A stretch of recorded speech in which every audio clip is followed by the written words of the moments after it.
আসসালামু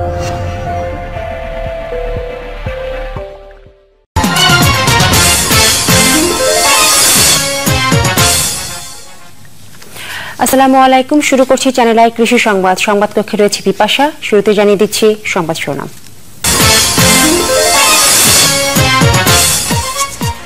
পর্যাপ্ত পানি না থাকায় পাট পচাতে পারছে না জামালপুরের কৃষক, লোকসানের আশঙ্কা।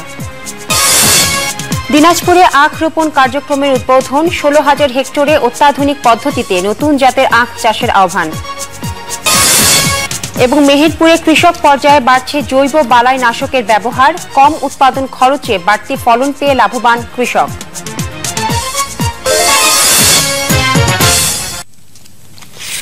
এবছর জামালপুরে পাটের ভালো ফলন হয়েছে। পর্যাপ্ত পানি না থাকায় পাট জাগ দিতে বিপাকে পড়েছেন কৃষকরা।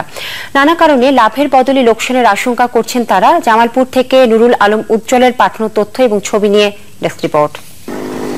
অনুকূল আবহাওয়া আর বীজের সহজলভ্যতার কারণে এবার জামালপুর সদর, ইসলামপুর, মিলানদহ, সরিষাবাড়ি, মাদারগঞ্জ, বক্সিগঞ্জ ও দেওয়ানগঞ্জ উপজেলায় ব্যাপক হারে পাটের আবাদ হয়েছে।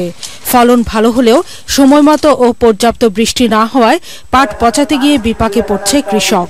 ক্ষেতের পাট খেতেই নষ্ট হওয়ার আশঙ্কা করছে তারা।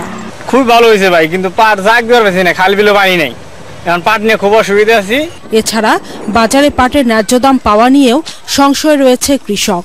তারা বলছে আবাদ ভালো হলেও সার, ডিজেল ও শ্রমিকের বেতন বেশি হওয়ায় বেড়েছে সার্বিক উৎপাদন ব্যয়। সারের দাম বেশি, তার কামলার দাম বেশি, ধোয়ানি খরচ, নিড়ানি খরচ, কাটা খরচ, এই খরচে আমাদের মেঘা পায় না। পাটের বাজারটা যদি 2,000 টাকা দিত তাহলে কৃষকের কিছু থাকতো। এতে কৃষকদের পাট চাষে আগ্রহ কমছে বলে জানাচ্ছেন পাট ব্যবসায়ীরা।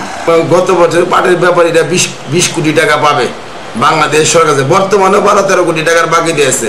বর্তমানে এই সরকার যদি টাকা না দেয় কৃষকেরা দিশাহারায় পড়বে, ব্যাপারী টাকা করতে দেবে কৃষকের। এদিকে পাটের আবাদ বৃদ্ধির মধ্য দিয়ে জেলায় ফসল বৈচিত্র্য বাড়ছে বলে জানাচ্ছে কৃষি বিভাগ। প্রায় 1,000 হেক্টর জমিতে বেশি পাটের আবাদ হয়েছে এবং গত বছরের তুলনায় এবছরের পাটের দাম বেশ ভালো। পাটের এই মূল্য অব্যাহত থাকলে আগামী বছর পাটের এলাকা আরো সম্প্রসারিত হবে। জামালপুরে এবার 43,000 হেক্টর জমিতে দেশি, তোষা, কেনাফ ও মেস্তা জাতের পাটের আবাদ হয়েছে। উৎপাদন লক্ষ্যমাত্রা ধরা হয়েছে 3,60,000 bale. National desk, channel I. সাতক্ষীরার লবণাক্ত জমিতে পরীক্ষামূলক পাট চাষ করে সফল হয়েছে চাষিরা। আগামী 2-3 বছরের মধ্যে উন্নত জাত হিসেবে সারা দেশের লবণাক্ত জমিতে পাট চাষ কৃষকদের মধ্যে ছড়িয়ে পড়বে আশা করছেন বিজ্ঞানীরা। বাংলাদেশ পাট গবেষণা ইনস্টিটিউটের তথ্য মতে দেশের উপকূলীয় 18টি জেলায় পাট মৌসুমে অব্যবহৃত থাকে 2.6 মিলিয়ন হেক্টর জমি। এরই মধ্যে লবণাক্ত জমির পরিমাণই বেশি। এসব লবণাক্ত জমি পাট চাষের আওতায় আনতে বাংলাদেশ পাট গবেষণা ইনস্টিটিউটের বিজ্ঞানীরা দীর্ঘদিন ধরে গবেষণা চালিয়ে আসছেন। নতুন এই জাত সফল হলে সাতক্ষীরা সহ অন্যান্য উপকূলীয় অঞ্চলের কৃষির উৎপাদনশীলতা বাড়ানোর মাধ্যমে কৃষকের আর্থসামাজিক উন্নয়ন সম্ভব হবে বলে মনে করেন বিজ্ঞানীরা। যেটা গত 2 বছর ধরে আমার কোথাও সাতক্ষীরাতে আমরা ট্রায়াল দিয়ে যাচ্ছি এবং আমরা বেশ ভালো ফলন পাচ্ছি এবং সেটা 14 ডেসিসিমেন্স পার মিটার আফটার লবণাক্ত জমিতে ভালো ফলন দিয়ে থাকে। অত্যাধুনিক পদ্ধতিতে নতুন জাতের আখ চাষে চাষীদের উদ্বুদ্ধকরণে দিনাজপুরে 2013-14 মৌসুমের আখ রোপণ কার্যক্রমের উদ্বোধন এবং খামার দিবস অনুষ্ঠান অনুষ্ঠিত হয়েছে।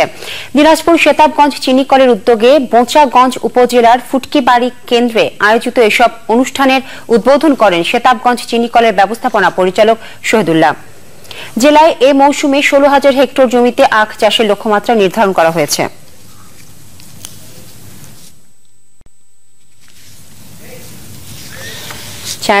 কৃষি সংবাদ এবারে বাংলা লিখবে। মেহেরপুরে কৃষক পর্যায়ে বাড়ছে জৈব বালাইনাশকের ব্যবহার। পোকা দমনে সেক্স ফেরোমন ফাঁদ ব্যবহারের মধ্য দিয়ে একদিকে উৎপাদন খরচ কমেছে, অন্যদিকে বেড়েছে সবজি ফসলের ফলন। মেহেরপুর প্রতিনিধি গোলাম মুস্তফার রিপোর্ট।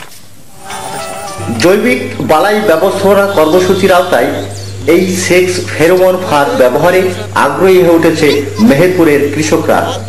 এই পদ্ধতিতে খুব সহজেই সবজি খেতে ক্ষতিকর মাছি পোকা এবং ডগা ও ফল ছিদ্রকারী পোকা দমন করতে পারছে তারা। সবজির ফলনও পাচ্ছে ভালো, পাশাপাশি বেশি দামে বিষমুক্ত সবজি বাজারে বিক্রি করে লাভবান হচ্ছে কৃষক।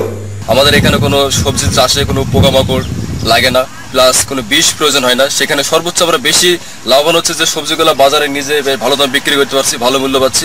এই ফাঁদ ব্যবহারের ফলে কৃষকদের কীটনাশকের খরচ নেমে এসেছে অর্ধেকে। সফল হওয়ায় এলাকার বেশিরভাগ কৃষকই এখন আগ্রহী সেক্স ফেরোমন ফাঁদ ব্যবহারে। ফাঁদ পাতাতে পোকা মরছে এবং বিশেষ খরচ একটু কম হয়েছে। ফাঁদ পাতার কারণে আমাদের এই খরচটা অর্ধেকে নেমে এসেছে। কৃষি কর্মকর্তারা জানান, কৃষকরা যাতে সহজে এই ফাঁদ ব্যবহার করতে পারে এজন্য বিভিন্ন উদ্যোগ নিয়েছে স্থানীয় কৃষি বিভাগ।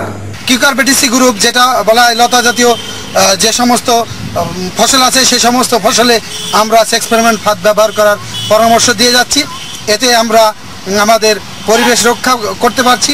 সেক্স ফেরোমন ফাঁদ ব্যবহারে একদিকে যেমনই সবজি উৎপাদনে খরচ কম হচ্ছে, অন্যদিকে পরিবেশের ভারসাম্য বজায় থাকছে। মেহেরপুর থেকে গোলাম মোস্তফা, চ্যানেল আই। রাজশাহীর বরেন্দ্র অঞ্চলে ফলের উৎপাদন বাড়াতে কৃষকদের আম, লিচু, পেয়ারা এবং কুলের চারা বিতরণ করা হয়েছে। কোদাবাড়ী উপজেলার বেলপুকুরে বাড়ির বরেন্দ্র কেন্দ্রের সরেজমিন গবেষণা বিভাগের আয়োজনে কৃষকদের মাঝে এসব চারা বিতরণ করা হয়েছে। চারা বিতরণ করেন বাংলাদেশ কৃষি গবেষণা কাউন্সিলের প্রধান সমন্বয়ক ডক্টর খোরশেদ আলম। অনুষ্ঠানে গোদাবাড়ির বেলপুকুর এবং ঈদগাহ পাড়ায় 2 শতাধিক কৃষককে 700 ফলের চারা বিতরণ করা হয়েছে।